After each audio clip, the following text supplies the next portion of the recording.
Olá, Paulo Roque, mais uma quarta-feira de notícias e comentários. E tem coisa hoje, hein? Mônica, muito bom estar contigo mais uma vez aqui. Muito orgulho da sua participação nesse Papo de Quarta. Obrigada. Paulo, conta pra gente traduz pra gente sobre esse PIB. O presidente Bolsonaro se pronunciando. É um tombo recorde na nossa história, É um tombo recorde, sim. Tanto é que com esse tombo do PIB, o Brasil passa a ter praticamente o mesmo que ele tinha do PIB em 2009. Ou seja, nós regredimos 11 anos para trás. Na crise lá de 2008, quer dizer, é um tombo muito forte. O que é o PIB? O PIB é a soma de todas as riquezas do Brasil. Quando fala que o país é o mais rico do mundo, como é o caso dos Estados Unidos, é porque ele tem o produto interno bruto de maior valor no mundo. O Brasil está aí na economia entre 9 e 10. Com esse tombo, nós vamos cair mais. A questão é a seguinte, que outros países também estão caindo.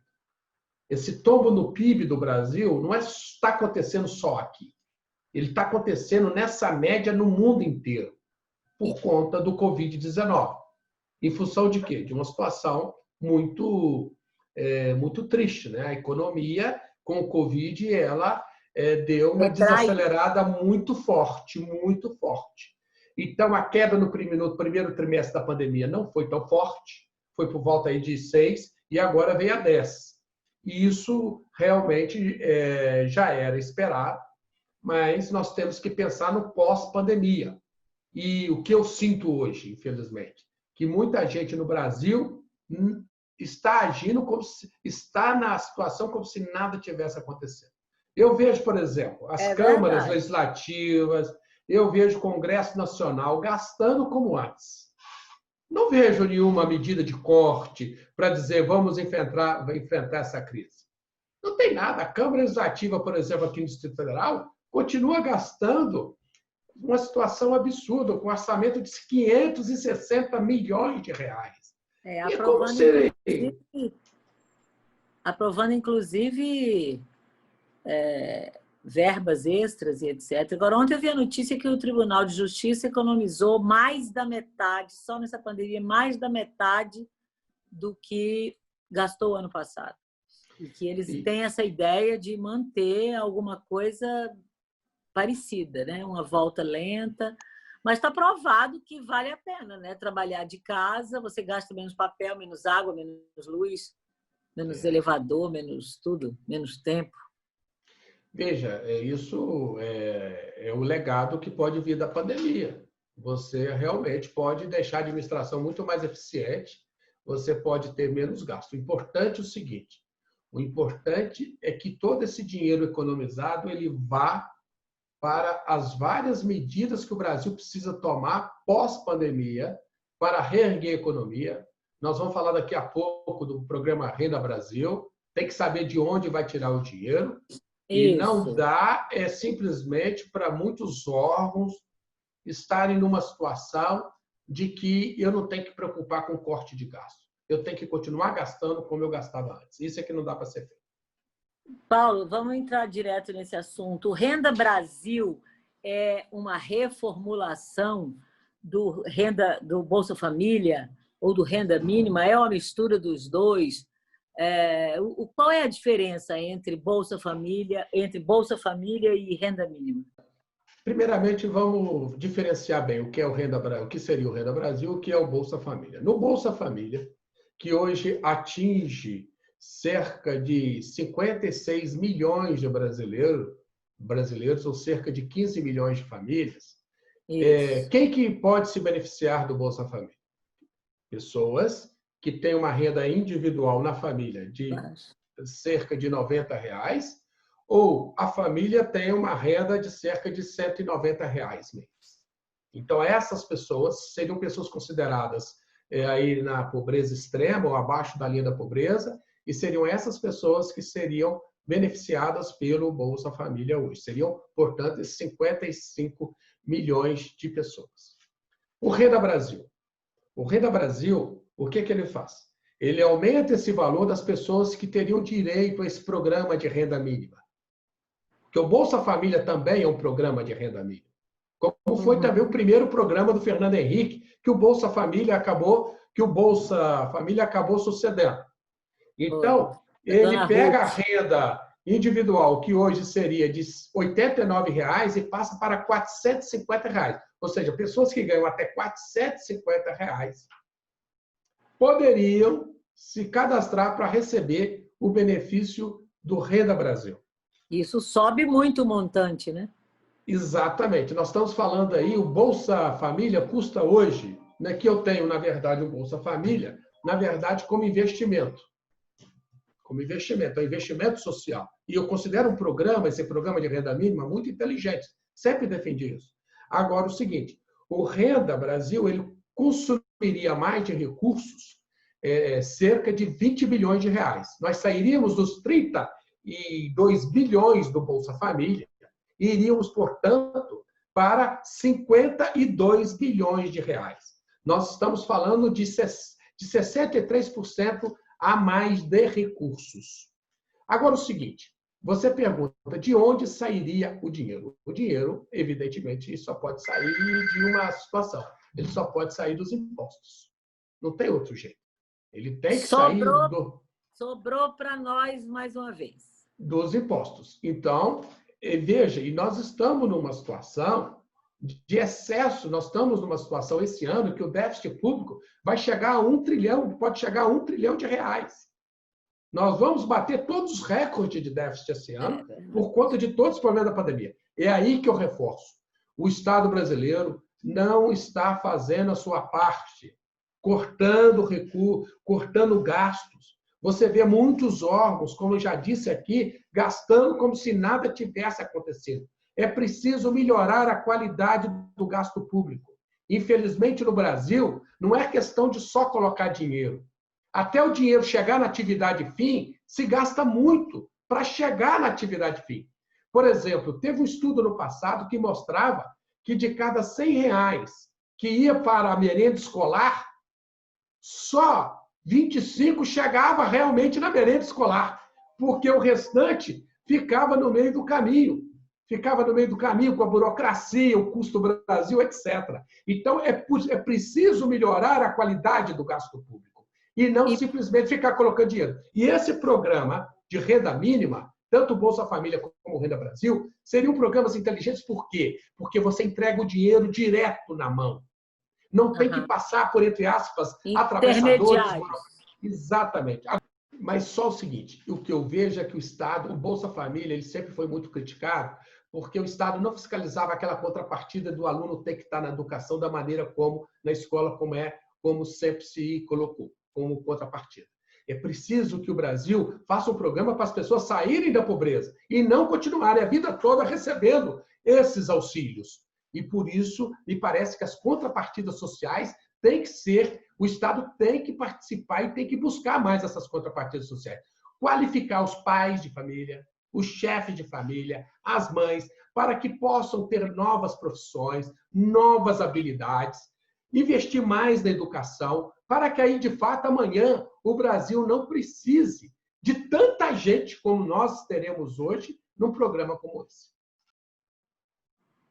Mas o que eu queria falar é que você diz que grande parte desse montante fica no meio do caminho e dá, sinceramente, uma revolta quando a gente vê um caso muito recente, que é o caso do falso negativo da Secretaria de Saúde aqui do Distrito Federal, um rombo absurdo. Se você está falando aí da necessidade de uma extrema pobreza, pessoas que vivem com 80 e poucos reais por mês, e você vê 18, 20 milhões assim, ó, na rua. Então, na verdade, o que eu quero saber é que esses responsáveis, ou apontadamente ainda responsáveis, como secretário de saúde, subsecretários, etc., estavam presos na polícia especializada. Foram transferidos para a Papuda. O que isso significa? Olha, Mônica, geralmente você fica numa delegacia, quando é preso, até ser transferido para uma penitenciária. Então, acontece que fica em média 5, 6 dias numa delegacia para fazer o interrogatório, os primeiros depoimentos, isso é muito comum. E depois desse período, o natural é que seja transferido para uma penitenciária. Tentou-se a revogação dessas prisões. E o ministro do STJ, o Rogério Schietti, deu habeas corpus para um dos envolvidos, o doutor Age, não é isso? Mas Isso. não deu o habeas corpus, sobretudo, para o secretário. Então, nesse sentido, ele teve que ser transferido. Né? Ele vai ficar onde? Ele vai ficar à disposição da Justiça até que amanhã entenda que não há mais necessidade dele ficar preso, porque ele ainda não foi condenado, o processo ainda está começando, é bom que se coloque. Ele está preso em função de quê? Em função das investigações. Entendeu-se que a presença dele na secretaria, enquanto tivesse as investigações, poderia obstaculizar, criar dificuldades às investigações, porque ele é envolvido diretamente. E daí, então, nesse momento, se recolhe a autoridade, ela fica, nesse período, afastada da secretaria e presa para não interferir nas investigações. E o ministro Schietti, o que chamou muita atenção, é que ele não concedeu habeas corpus ao secretário. E muita gente aqui no Brasil esperava que ele concedesse. Nem ao subsecretário, outro subsecretário. E nem aos subsecretários. Por que isso? Porque o ministro Schietti é tido como ministro chamado garantista. É prisão para ele só em último do último caso. Ele não é aquele de sair aí confirmando, negando habeas corpus para todo mundo. Ele é considerado dentro da corte o chamado ministro liberal, muito sério, liberal. E ele negou o habeas corpus, a extensão do habeas corpus ao secretário, dizendo que os fatos são muito graves e que não poderia, nesse momento, dar a liberdade ao secretário. Isso chamou muita atenção no despacho do ministro Schietti. Isso a gente pode entender com fatos muito graves, significa que tem muita coisa ainda a ser vista, a vir à tona. Tem muito envolvimento. Infelizmente, o Distrito Federal, com isso, ficou de luto mais ainda, porque é uma tristeza geral ver a sua maior autoridade da saúde, nesse momento da pandemia, presa, acusada de fatos, né, de superfaturar equipamentos que seriam testes rápidos, que seriam utilizados exatamente na pandemia. Ou seja, é uma situação que nos envergonha profundamente. Bem, e por falar nos envergonha, tem muita gente que se aproveita de fatos verdadeiros ou não para dar ampla divulgação através de seus grupos. E eu quero saber de você sobre essa responsabilização de administradores ou donos ou coordenadores de grandes grupos de WhatsApp. Quer dizer que se eu tenho um grande grupo de WhatsApp, e aí eu não sei se tem a quantidade estabelecida, e der uma informação de que o Paulo Roque fez determinada coisa e isso não é verdade, por exemplo, eu estou, a partir de agora, sujeita à punição? Veja, a Justiça tem decidido assim. Lá na União Europeia já decidiu-se que moderadores de grupos de Facebook, né, já decidiu que eles deveriam ser condenados quando eles usam dados dos seguidores para compartilhar com terceiros. E aqui no Brasil tem condenação de administradores de grupo de WhatsApp. Professor, eu só estou administrando, eu às vezes nem pedi para ser administrador e estou aqui. Então a Justiça está dando um outro recado a esses administradores. Olha, cuidado. E tem um número específico de pessoas participantes desse grupo? Tipo, a partir de 1000 pessoas? Não, qualquer grupo de WhatsApp. O que está dizendo o seguinte? Então, o que está dizendo a Justiça? Por várias decisões já. Se vamos imaginar que alguém dentro do grupo é acusado, alguém tem comentários racistas. E o administrador do grupo não entra para moderar, não entra para advertir o membro, olha, você está agindo numa situação que não é o propósito do grupo. Eu vou te desligar do grupo se tal continuar. Não faz uma advertência, não age no sentido de cessar aquele tipo de conduta.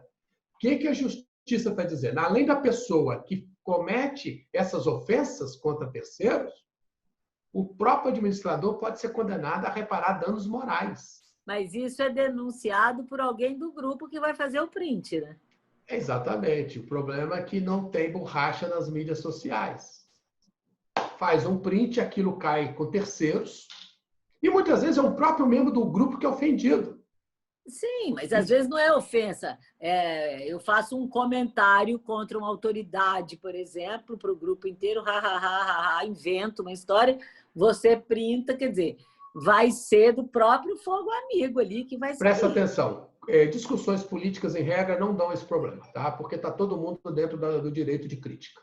Não é o fato de você criticar uma autoridade, etc., que vai dar problema. A questão que envolve grandes problemas é assédio sexual, é situação de homofobia, situação de racismo. E se isso, ou bullying, né? Você começa a praticar bullying dentro do grupo contra determinado membro do grupo. Então, nesse momento, o que o moderador tem que fazer? Então, a justiça está dizendo, você não é administrador do grupo só de fachada. Você tem que exercer, de fato, sua condição de administrador.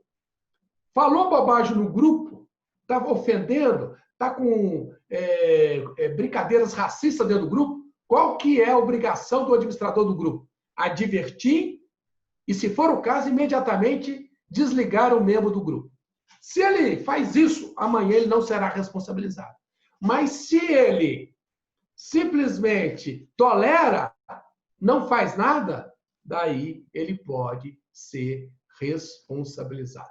Daí hoje, todo cuidado é pouco quando você está diante de grupos de WhatsApp e quando você é um administrador do grupo de WhatsApp. Além da própria pessoa que praticou a ofensa, o administrador também poderia ser responsabilizado. Olha, gente, atenção a isso aí, é importantíssimo. E você falou de ficar ligado, a gente está ligado também aqui na saúde. Eu recebi uma mensagem, Paulo, do meu quadro Mônica, é o seguinte, de uma moça, 30 e poucos anos, e ela está extremamente deprimida. Esse momento que nós estamos vivendo, que é considerado propício a uma comoção social, não somente a depressões, ansiedade, insônia, surtos, pessoas que estão com verdadeiras neuroses sobre o assunto. E ela procurou um especialista que indicou a ela que fizesse todo tipo de trabalho de relaxamento. Então, eu queria, ao contrário da tensão que a gente está vivendo aí, falando hoje sobre tantos assuntos, indicar exatamente o que as pessoas disseram, os especialistas disseram a ela. Muita água, muito relaxamento, yoga, mentalização, caminhadas leves sob o sol, tomar sol. A luz, para você ter uma ideia, é indicado a médicos que ficam muito tempo no centro cirúrgico, X vezes sair um pouquinho e olhar para o céu, pegar a luz solar, para que aquilo ali gere estímulo e gere mais hormônios. Então, essa dica é importante. Eu quero aproveitar para finalizar e dizer que, em função disso, a corrida da Associação Médica de Brasília, que acontece todo ano, e por conta da pandemia não vai poder acontecer presencialmente no sentido de aglomeração, ela vai acontecer, só que cada um vai correr onde quiser, no percurso que quiser, através de um simples aplicativo que ele vai usar, vai receber no número de peito um link, ele corre seus 5 quilômetros, seus 10 ou caminha 2.